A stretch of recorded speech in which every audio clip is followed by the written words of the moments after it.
dad works at NASA." That sentence echoed through an elementary school classroom. At first, it sounded like nothing more than a child's innocent statement, but within seconds, the entire room erupted. A laugh burst out, then another, and before long, the whole class was laughing out loud. No filter, no courtesy. There were kids slapping their desks, others mocking the voice. "Oh, so what? Your mom must be an astronaut too, huh?" At the front of the room, the teacher laughed too. First, a little chuckle, then full-blown laughter. Not because she found it funny, but because she did not believe it. She looked at the small black girl standing there, her eyes a mix of pity and doubt. "Eliza Matthews, are you sure you are not mistaken? NASA, really?" The little girl just nodded quietly. Her eyes stayed low, avoiding every stare, but her voice was steady. "Yes, my dad works at NASA." For a few seconds, silence fell over the classroom. But it was not the kind of silence that comes from belief, it was the kind that opens the door for another wave of laughter. The class exploded again. From the back of the room, a voice muttered loud enough for everyone to hear, "Black girl working at NASA, keep dreaming." Eliza sat down, her small hands clenched tightly together under the desk. Her lips pressed into a thin line. She did not cry. She was used to this. Eliza Matthews grew up in a neighborhood where people did not ask too many questions about dreams. In that place, adults worried mostly about whether there was enough money to buy milk that day, and kids grew up with an unspoken truth that their paths in life would shrink before they ever had a chance to begin. The houses were dull-colored fences, bent out-of-shape dogs barking mixed with the sound of passing police cars. Good news was not something people there expected. And a child like Eliza, dark-skinned, tightly curled hair, quiet, was not the kind of main character in the fairy tales told at school. She lived with her mother and grandparents in a 2-bedroom apartment filled with worn-out furniture. The wooden floors had soft spots from termites, and the kitchen light flickered like it was about to burn out. Her mom worked night shifts as a nurse at a small clinic, coming home at sunrise with dark circles under her eyes and an aching back, but always with a soft smile as she brushed her daughter's hair. Her grandfather hardly ever spoke. Her grandmother was the only one in the family who truly believed Eliza would one day do something great. She would often whisper, "This girl has eyes that see the future." Eliza's dad did not live with them. In fact, nobody really knew where he was. Her relatives never brought him up, and her mom would always avoid the topic when someone asked. Some people in the neighborhood said he left when Eliza was just a baby. Others guessed he was in prison. A few even claimed he never existed at all. But Eliza knew somehow, with a kind of quiet certainty, that her dad was still out there somewhere. Not because anyone told her, but because she could feel it. Every night she would take out an old photo from the drawer, a faded picture but still clear enough, a black man in a dark blue jacket with a logo on his chest she could not read back then. Now she knew it was the NASA logo. Still, she never told anyone. Not because she was scared, but because she understood sometimes the truth sounds like make-believe when it comes from someone like her. The world of grown-ups and normal kids would never believe that a black girl from a working-class neighborhood had a father who once wore a NASA uniform. That disbelief did not need words. It lived in the raised eyebrows, the crooked smiles, and the question, "Are you sure?" before anyone even heard the full story. So Eliza learned to stay quiet. But in that silence, she carried an entire universe. She read books about planets' black holes and the International Space Station. She had no interest in dolls or cartoons. She was obsessed with the glowing lights captured by telescopes from faraway galaxies. She memorized every stage of the Apollo 11 mission, every astronaut's name, every failed launch, and every safe return. Sometimes on nights when the city was quiet, she would sit by the window and look up at the dark sky, imagining that one day she would escape all the invisible limits society had placed on her from the moment she was born. Eliza's mother loved her deeply, but always told her to be realistic. "You might be smart, but you also have to understand how the world sees you," she once said after Eliza brought home a homemade cardboard spaceship model. "I do not want you to get hurt by things people are not ready to believe." But Eliza did not need others to believe. Her belief came from the way her father used to pat her head and say, "Not everyone looks up at the sky, Eliza. You just keep looking up. That is all you need." That man her father did not visit often, but whenever he did, it was always quiet after nightfall. He never knocked loudly. Just a soft tap, and then he would appear in the darkness like a visitor from some faraway place. What Eliza remembered most were his shoes covered in white dust, the smell of sweat mixed with steel and machine oil. He never said much. He would simply place a few items on the table, a strange badge, a postcard from Florida, a tiny metal sample he said was an ultralight material used in space technology. Then just like that, he would be gone, disappearing as quickly as he came. Eliza never asked him to stay longer. Somehow, she knew he was protecting her. He never wore a name tag, never let anyone see his face, and always reminded her, "Do not tell anyone about your dad." Not because you are wrong, but because not everyone deserves to know the truth. One time, Eliza was teased by her classmates for writing an essay about the dream father. A boy mocked her and said, "What is he, an alien astronaut?" She did not say a word, just quietly packed up her notebooks. But that night, she wrote another letter to her dad. Not to send, just to let it out. In the letter, she asked Dad, "If they do not believe me, should I just stay quiet forever?" There was no reply, but a few days later, when she opened her drawer, she found a strange piece of paper. The handwriting was not hers, it was from an adult. It said only one thing: truth does not need applause, it only needs time. Eliza kept that sentence in her heart like someone holding on to a secret map. She kept going to school. Still the quiet student, rarely smiling, always sitting in the back corner. But in her mind, there was a whole universe waiting to be drawn. She waited, not because she was afraid to speak, but because she understood that some things can only be said at the right moment. Like launching a spacecraft, it needs the right direction, the right speed, and the right timing. If rushed, it will fail. Sometimes on cold and windy nights, Eliza would write in her notebook, jotting down every dream, every word her father ever said, every hidden message he had left behind. She was not just a student. She was someone quietly collecting pieces of a much bigger story, a story the world would one day have to listen to. And then, one autumn morning, the school sent out an announcement. Next week was Career Day. Each student was allowed to invite a parent to come in and talk about their job. The whole class buzzed with excitement. Everyone bragged, "My dad is a dentist. My mom works at a law office. My dad met a celebrity once." That morning, the sky was gray and heavy, casting a gloomy veil over the aging elementary school on the edge of the city.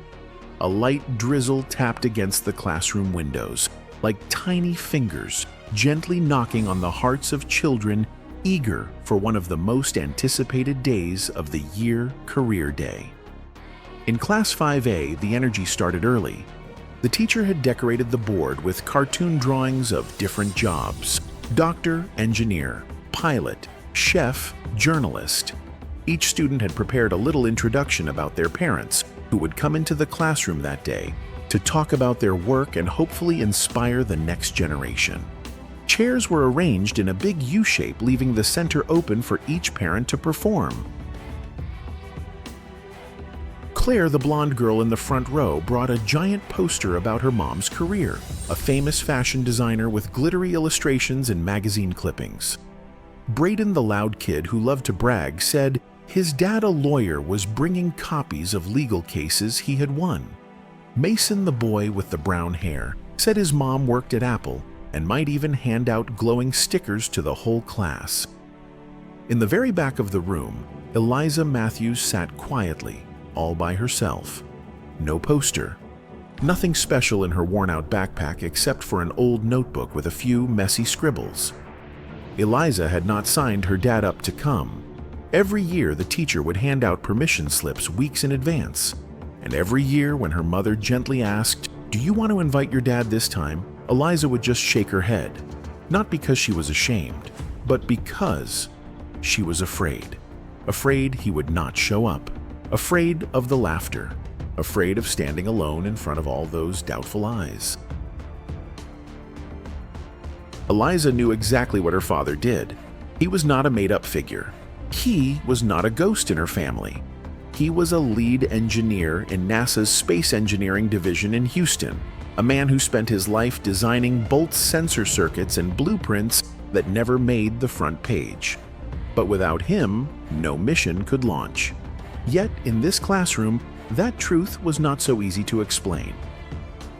The teacher kicked off the event with a cheerful voice. "Welcome to Career Day today. Each of you will get to hear inspiring stories from the people who know you best, your parents." Applause broke out across the room like a celebration of pride and subtle competition. She glanced at the list and said, "Let's begin with Claire and her mom."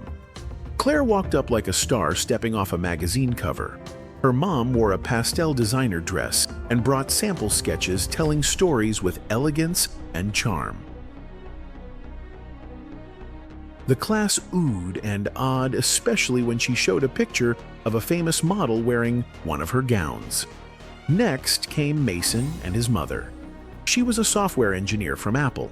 Just hearing the name made kids whisper, "Wow, Apple," like the iPhone company. Every speaker, every story became an unspoken badge of honor for the child beside them. No one kept score, but everyone noticed. Eliza stayed in her seat. Her hand reached into her pocket for the little note her mom had tucked in that morning. "You are my pride. Just be yourself." She read it over and over like a shield. But the thin piece of paper could not stop the feeling of being left behind. When all the highlight students had finished, the teacher looked over the list one last time and then skipped over Eliza. She did not call her name. She did not ask if Eliza wanted to speak. It was as if she had never existed. Eliza felt like a shadow. No one asked her anything. No one looked her way. The teacher, though she said nothing, had silently ranked the students by the order she called them, from most impressive to barely acceptable.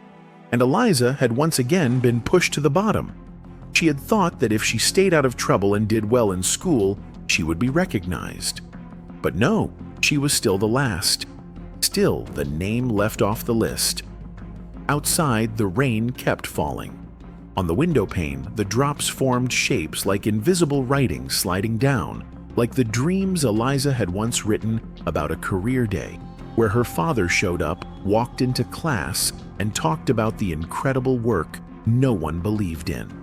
But that dream, year after year, lived only in her heart and was always crushed by the same cold reality. To be heard here, you had to come in a package people could easily understand. And her father and she herself did not have that.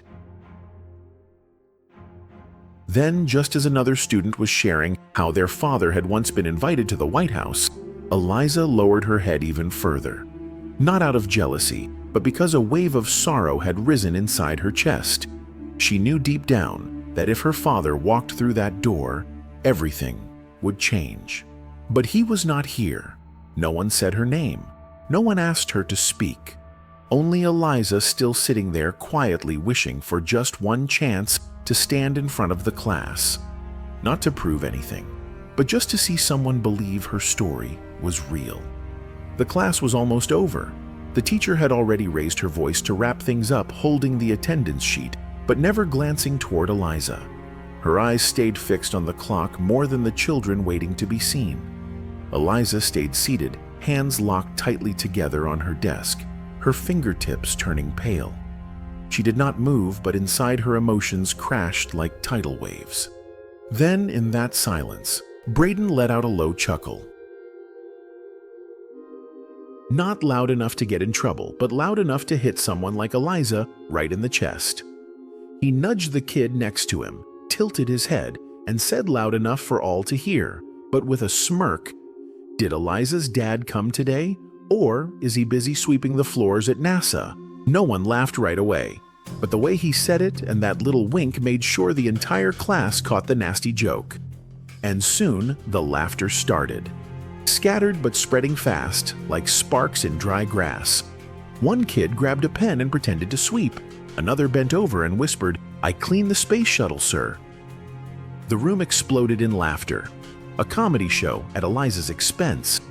But through it all, she sat still. Her eyes blinked slowly. She was not angry. Her face was not red. But inside, something like ashes began to fall piece by piece. The teacher said nothing. She looked up, frowned faintly, and muttered the one line she had clearly memorized, "Let's keep it down, everyone." Eliza swallowed hard.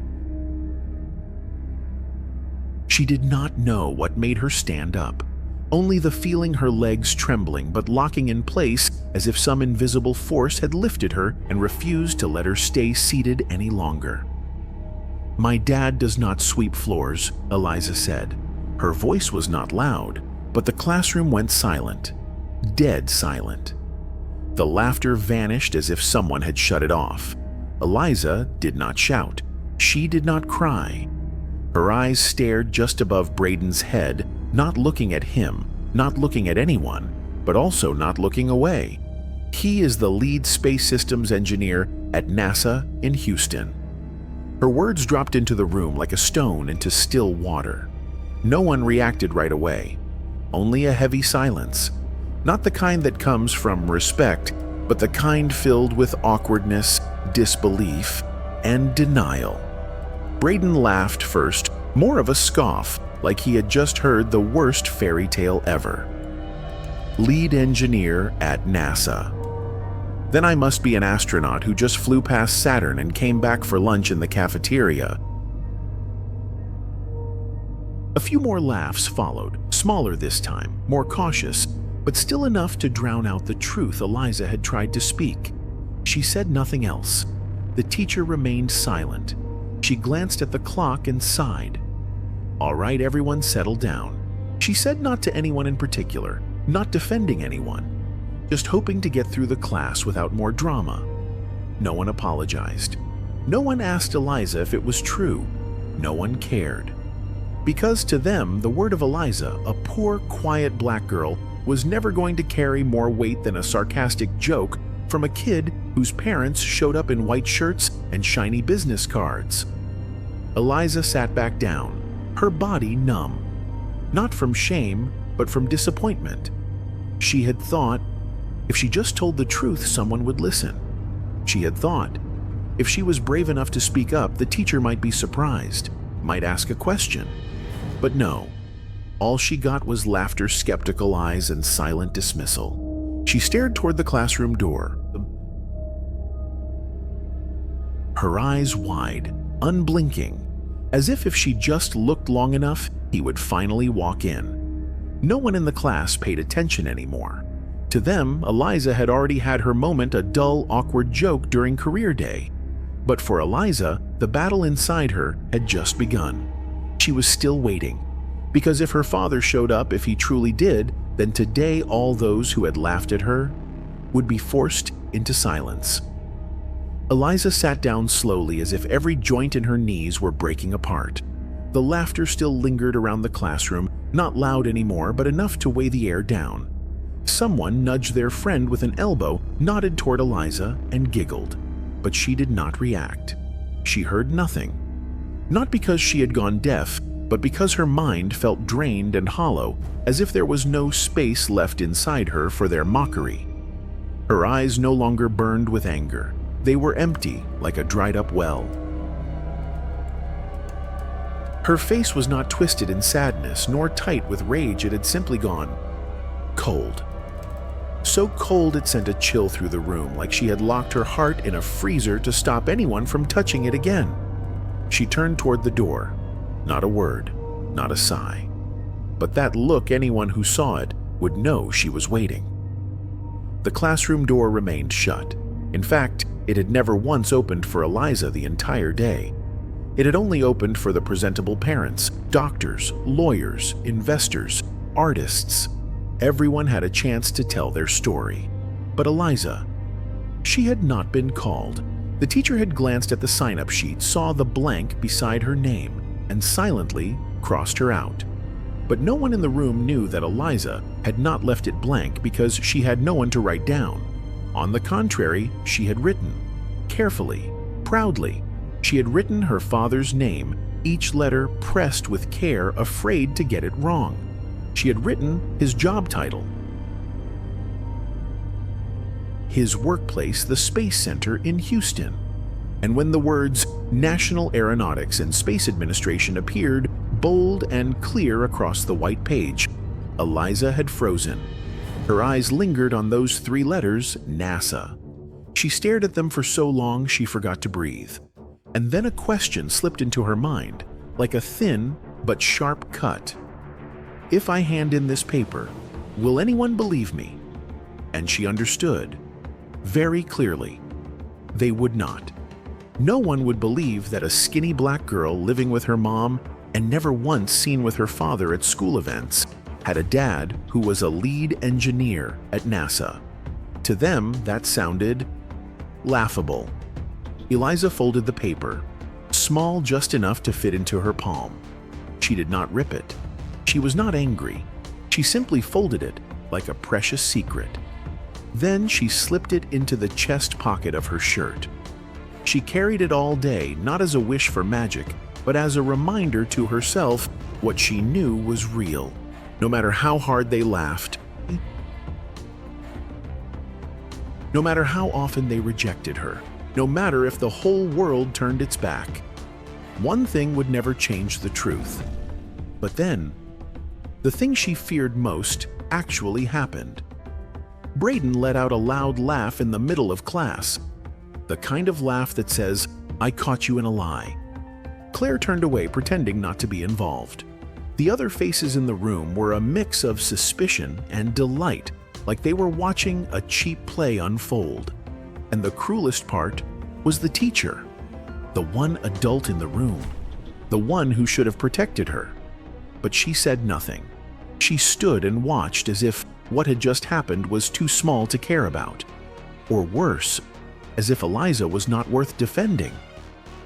In that moment, Eliza did not just feel pain. She felt empty, a cold emptiness that burned inside her chest. She felt like she was being strangled, like an invisible hand had wrapped around her throat, holding the tears back. She wanted to cry. God, she wanted to cry so badly. But she did not dare. She was not allowed. She could not let herself fall apart, not here, not in front of all those eyes waiting for one more reason to mock her. Because Eliza knew if she cried, they would say, "See, she lied." That's why she's scared. If she cried, the laughter would only grow louder. If she cried, then that name, NASA, the name she had treasured like a bright burning dream, would be turned into a joke, crushed under the weight of cruel laughter. So she did not cry. She just sat there quiet, with her hands clenched so tightly her knuckles turned white, and her eyes never left that heavy wooden door. A soft bell chimed from the wall clock. Time for the next class. Students began shifting in their seats, whispering about lunch and the upcoming field trip. No one noticed that Eliza was still sitting there, completely still like a statue. The teacher called the name of the next student to present. Everything kept moving past her like a train that would never stop at her station. But in Eliza's heart, time had frozen at the exact moment she sat down and stared at that door. She was waiting for something uncertain, something no one promised, something no one could guarantee. But if it happened just once, everything would change. She took a quiet breath so soft even she could not hear it. A breeze slipped through the open window, brushing her shoulder with the damp scent of oncoming rain. She did not shiver. She did not blink. It was as if every sensation in her body had gathered behind her eyes, eyes fixed on the one person she still hoped would arrive. Because if he came, if he just stepped through that door wearing that NASA jacket and carrying the same proud gaze, she remembered then all the laughter, all the insults, even the teacher's cold silence would vanish. And Eliza would no longer feel alone. But Eliza remained still, her gaze locked on the door. Her body frozen in place. A student walked by, not loudly but close enough for her to hear. She still thinks her dad's really gonna show up. The voice was not sharp, not cruel on the surface, but it carried that sweet childish mockery, the kind that hurts more than any slap. Another kid near the window gave a soft soda can pop of a laugh. NASA's coming to an elementary school. This girl's really dreaming big. Eliza heard everything, every word, every breath, as if the room around her had turned into an echo chamber built just to remind her how isolated she was. But she did not turn. She did not bow her head. She did not react. She did not need to. Her body stayed perfectly still, like it had been carved from stone. Only her eyes were alive, and they stayed locked on the classroom door. Amid the sound of parents giving presentations, polite applause from classmates, and the soft clicking of pens on desks, Eliza stayed right there. Like a tiny candle placed before the wind. The wind howled through the cracks in the windows, cold, sharp, ready to snuff her out. But the candle did not go out. It flickered. It wavered, but it never died. It shook not out of fear, but because of the wind. The teacher stood at the front of the room, introducing the next parent, a jolly man bragging about his family's famous restaurant chain. The room burst into claps. Some kids even shouted, "Wow!" No one looked at Eliza. No one asked if she wanted to speak. No eyes turned toward her corner of the room, the far right side near the coat hooks, where one small girl sat upright, hands clasped tightly, eyes glued to the door as if holding on to her last bit of hope. Eliza was not waiting to be called. She was not hoping for a microphone to be handed to her. She had never needed any of that. The only thing she needed was for someone to show up, for one moment to interrupt the laughter. One silence, not of shame, but of surprise. Someone who could walk through that doorway, carrying the truth she had protected like a treasure. Outside, time kept moving. Dry leaves tumbled down the hallway in the wind. Sunlight streamed through the windows in long strips across the classroom floor. Each minute felt as long as an hour. The lesson continued. A mother was now giving a talk on fashion design, holding up colorful swatches that made the class gasp in delight. The spotlight was on them, on the ones who were allowed to stand up to be invited to tell stories to be applauded. And Eliza, she was still there. Like an actor forgotten by the script, like a storyteller without an audience. But she did not move. Not once did she glance at the clock. Not once did she pretend to care, because she was focused on only one thing, one possibility that could turn this entire day upside down in a single moment. If that door opened, if the hinges creaked just slightly, if a tall figure appeared wearing a jacket with the NASA logo stitched in silence, then every cruel laugh would have to be swallowed. Eliza believed in that, not because she was sure her dad would come, but because if she stopped believing, then everything she had fought so hard to hold on to would dissolve into nothing. Faith is not easy to keep, especially after skeptical stares, mocking chuckles, and the painful silence of adults. But for Eliza, that belief was like a single red thread, keeping her from falling into the pit of self-doubt. And she clung to that thread with all the strength a 10-year-old girl could gather in a world that had never been fair to her. She did not know what would happen, But she knew if her father walked through that door today just once, then she would never have to prove anything to anyone again. And right at that moment, the door moved. A soft click echoed from the classroom door, a small sound, the kind no one usually noticed if it had not come at a moment when the room was thick with silence and unease. The laughter had just faded, but its bitter echoes still hung in the air above Eliza, like an unspoken accusation. She sat there motionless, her small hands clenched tightly together, as if holding on to the last bits of pride cracking inside her. Her eyes were red, but not a single tear fell. She did not cry, not because she did not want to, but because she had promised herself she would not let them see her break. The teacher turned her head toward the door. Maybe she was about to remind the class to settle down. Maybe she was just curious why someone was arriving late. But she never got the chance to speak because the door slowly opened. Every eye in the room turned toward it, not because they were expecting anything extraordinary, but because the timing caught everyone off guard. A man appeared tall, broad-shouldered, with dark skin like polished mahogany, and a posture so steady it felt like the entire room shifted around him. He said nothing. He simply stepped into the room with a calm presence so grounded even the loudest kids fell silent. He wore a deep navy blue jacket tailored perfectly. On the left side of his chest was the unmistakable NASA logo, boldly embroidered, not the kind you buy on souvenirs, but the real kind issued only to those working inside space research centers. And beneath that logo, on the smooth, wrinkle-free fabric, was a gleaming metal nameplate catching the fluorescent light above the classroom, Dr. James Matthews, NASA Space Systems Engineer. No one in the room moved. Claire, the blonde girl who always raised her hand first, sat with her mouth open. Marcus turned to glance at Braden, eyes wide, waiting for some kind of comeback. But Braden froze. He was still holding his pen, but the tip had touched his paper long ago, and not a single word had been written. No laughter, no coughing.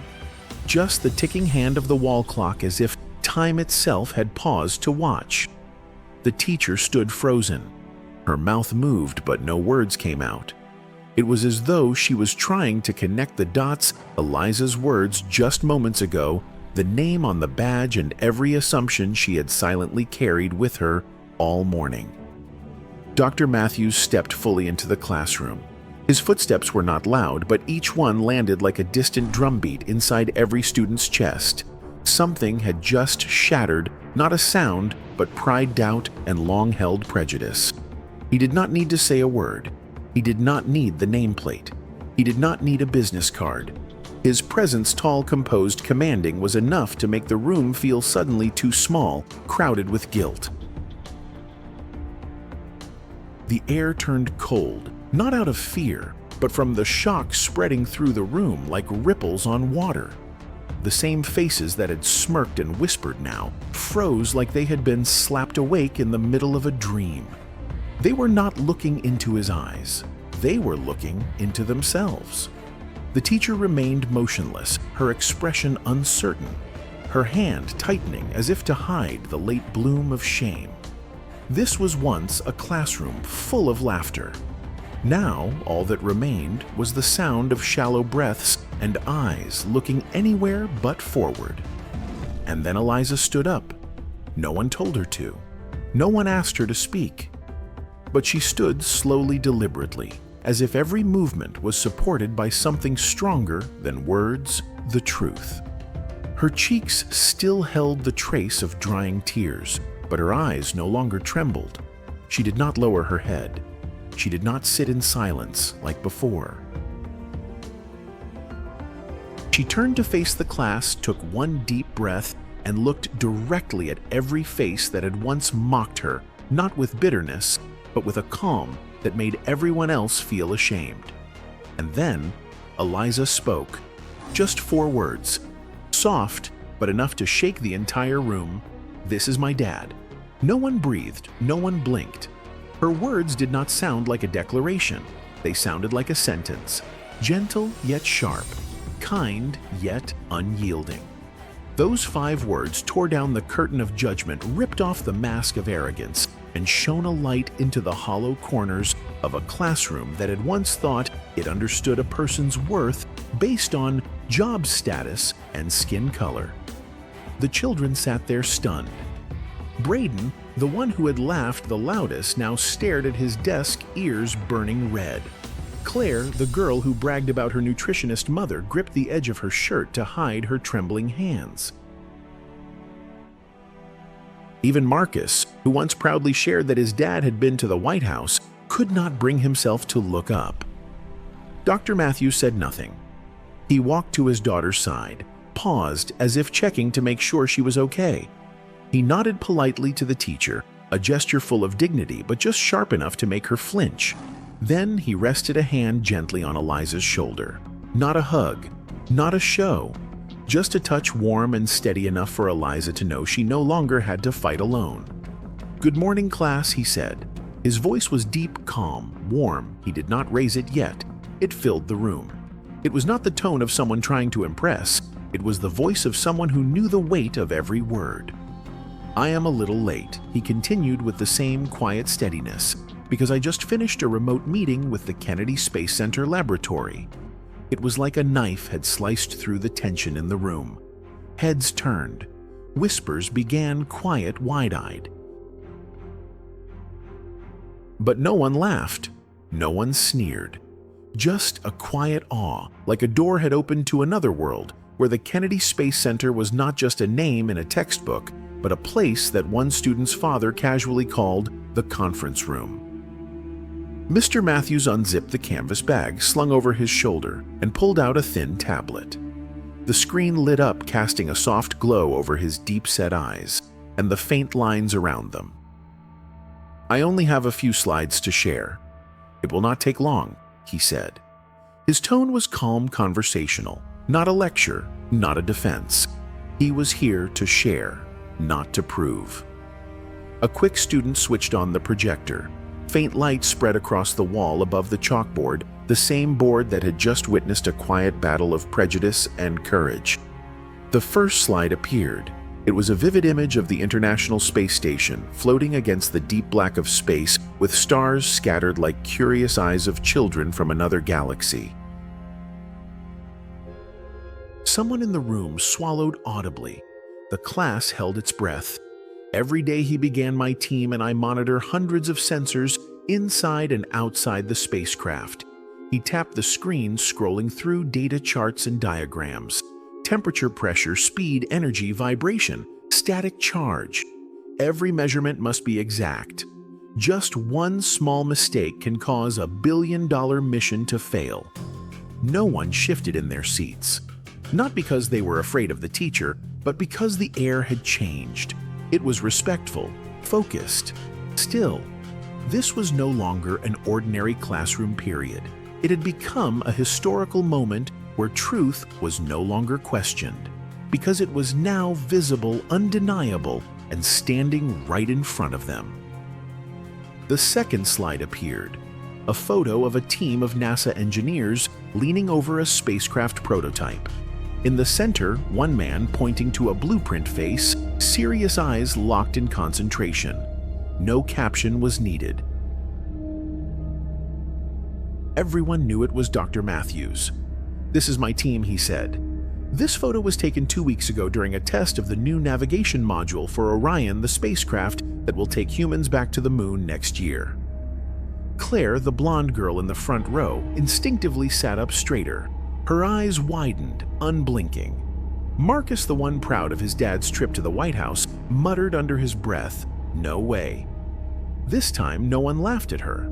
No one doubted. Just eyes glued to the screen, each slide cutting deeper into the old beliefs they had held so tightly. The final slide appeared. It was slightly blurry, like it had been taken quickly with an old phone. A little black girl stood among a crowd at the Houston Space Center. In her hands, she held a white sign, the letters shaky but bold in black marker, "Daddy, I'm proud of you." Hundreds of people filled the background. but her face shone, clear eyes sparkling, her small hand holding that sign high as if lifting a piece of her heart into the sky. "This is an old photo," Dr. Matthews said with a soft smile, though the smile carried the weight of a distant memory. That day, Eliza came with her mother to attend the launch event for a test spacecraft. I didn't see her while I was speaking, but later when I saw this picture, I cried.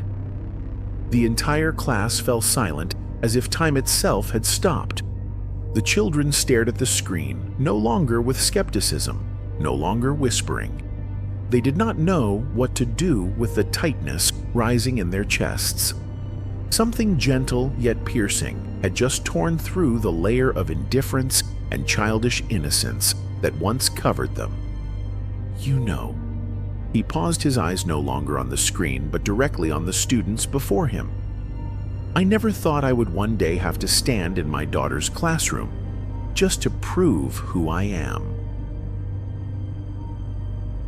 He took a deep breath and continued slowly. "But I did that today, not for my own dignity, but for her, my daughter, who stood up for me, while all of you were still sitting."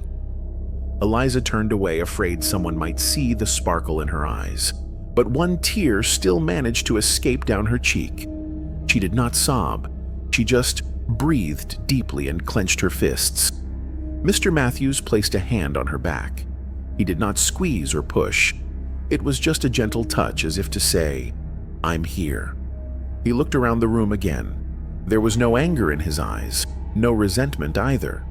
Only a father speaking from the heart of someone who had been doubted and never given the privilege of being believed from the start. "I do not need you to believe me or Eliza right away.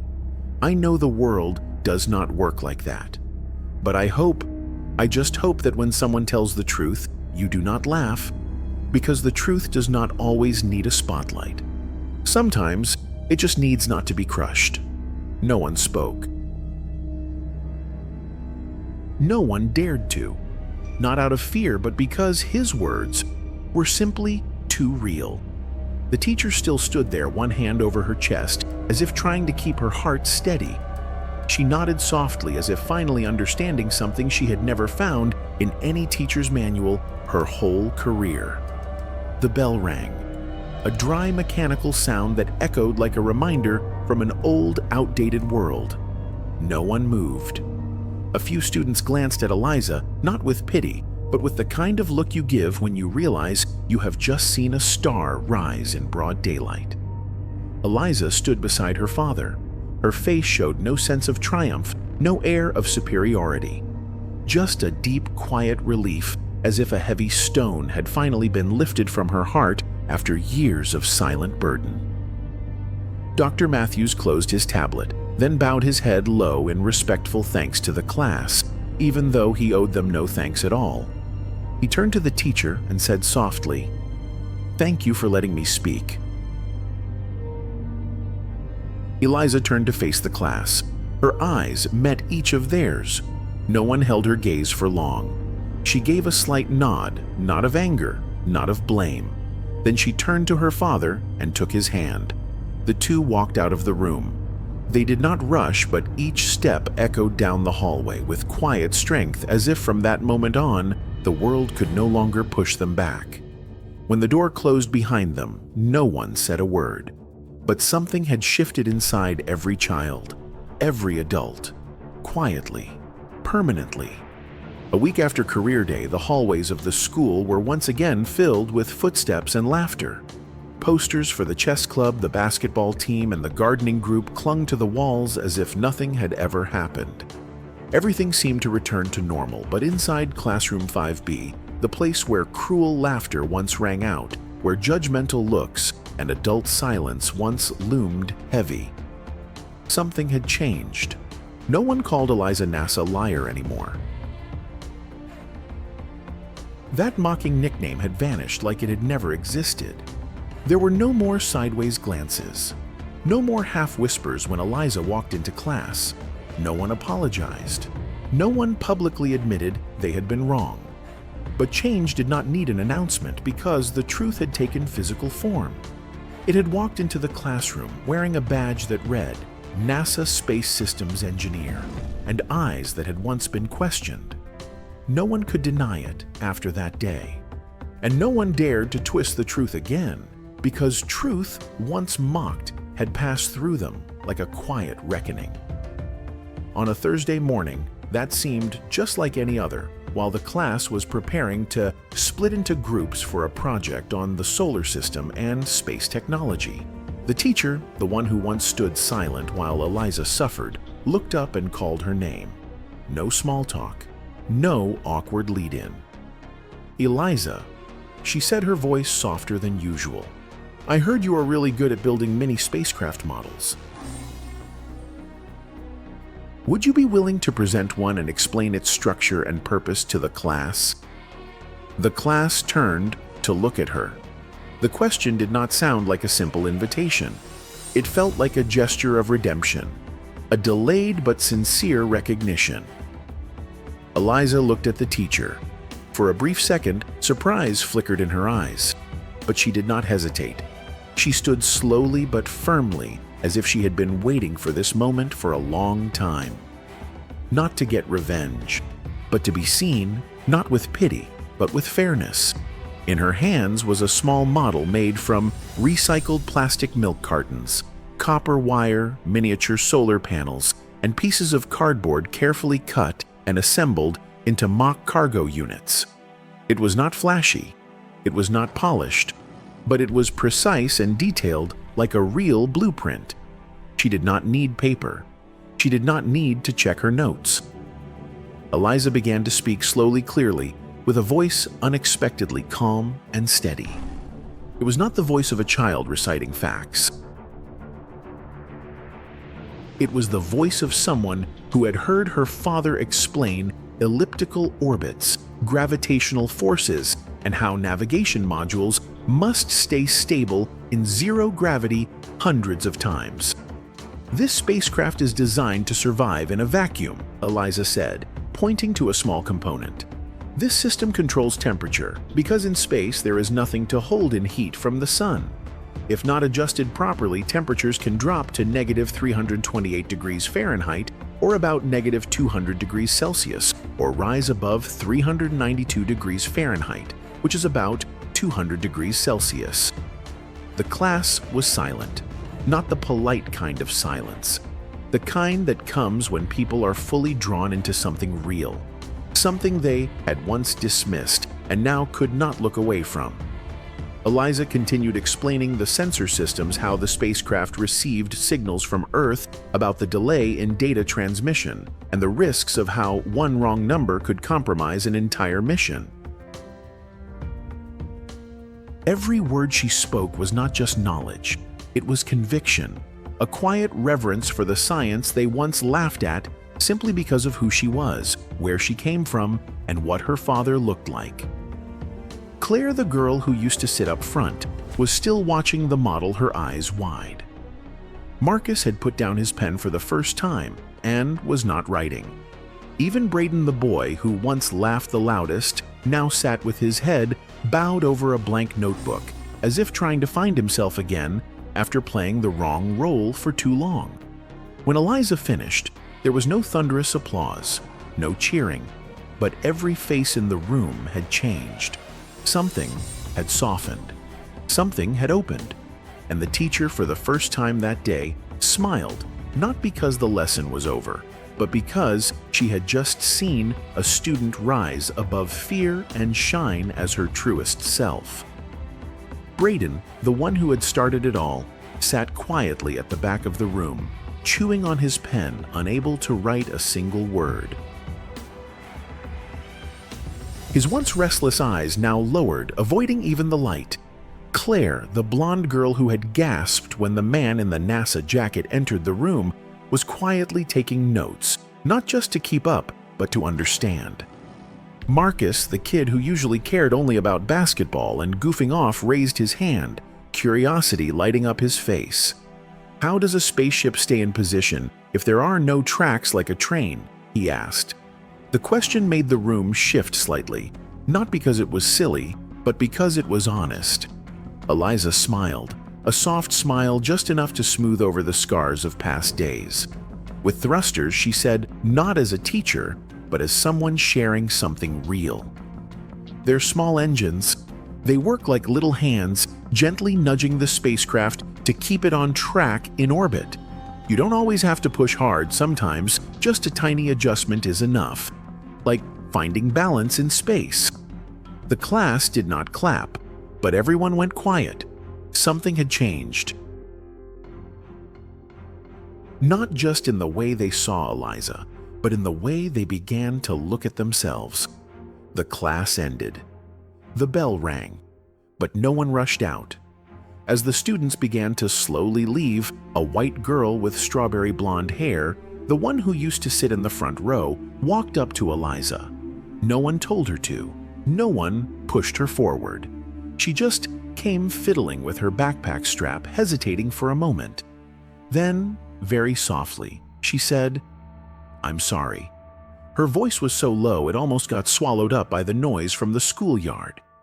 For laughing the other day, that was all. No excuses, no long explanations. But Eliza understood. She simply smiled, saying nothing more. Because sometimes when an apology is spoken with all the courage a person can gather, that is enough. That afternoon, as the golden rays of the setting sun slanted across the old brick wall behind the school building, a place students rarely wandered, a man sat alone on a wooden bench.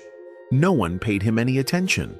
No one realized he was the same man who had silenced an entire classroom with just one look.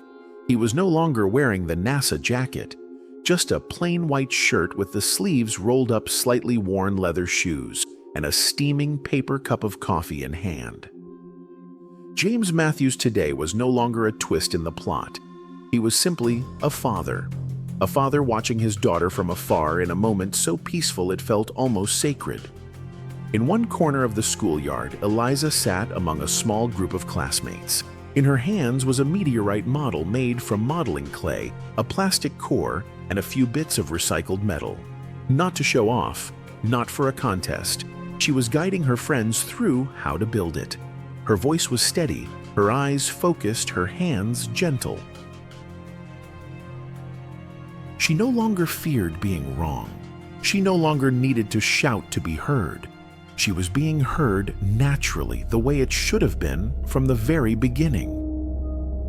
Mr. Matthews sat there watching. Every movement of his daughter reflected a part of himself, those late-night emergency meetings at the command center, those final checks before a launch. A quiet confidence that was not taught but grown from a belief that knowledge is something no one can take from you. He said nothing.